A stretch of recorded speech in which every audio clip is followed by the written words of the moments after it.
Улсын хурлын сонгуулийн 14-р тарихт Монгол Ардын намаас нэр дэвшигч Мяхомбын энх болд Сундуун Батуулд нар Төв аймгийн Эрдэнэ санд өндөр ширээтэй дүн сумын иргэдтэй өчигдөр уулзлаа.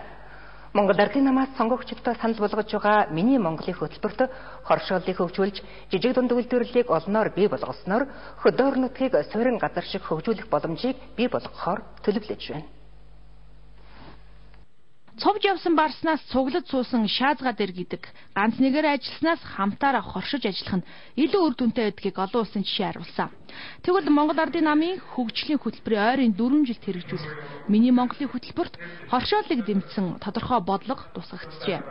Хоршиж хамтарч ажилласнаар бүтээгдэхүүнээ түүхийгээр нь бус эцсийн бүтээгдэхүүн болгон шууд хэрэглэгчдэд хүргэж нэмэн өртөгшөнгөх боломж нэгдэнэ. Төлөвлөх нэг хэрэг харин төрийн бодлогоор татврын таатай орчныг бий болгох төлөвлөгөөгч намын мөрийн хөтөлбөрт тодорхой тусгасан байна.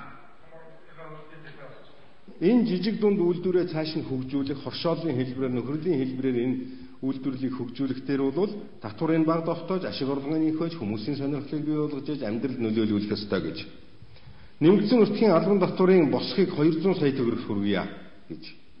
200 саяас доош орлоготой ийм аж ахуйн нэгж байгууллагуудад нэмэгдсэн өртгийн албан татврыг тооцохгүй бай.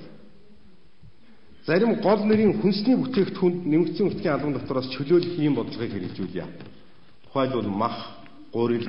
За манай иргэдийн дотор татврын асуудлыг бол нэлээд сайн ярьдаг. Ялангуяа аж ахуй хийж байгаа улсууд бол татвартай холбоотой асуудал дээр нэлээд шүүмжлэлтэй хандсан зүйл байгаа. Тэр манай намаас дэвшүүлж байгаа нэг томоохон татврын бодлого бол 1% татврын бодлого гэсэн тэр шинэ бодлогыг дэвшүүлж байгаа.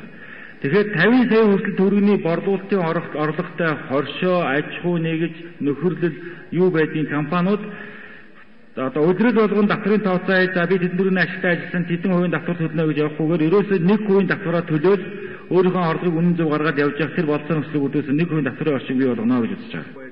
Өнгөрсөн 4 жилд Төв аймгад сонгогдсон улсын хурлын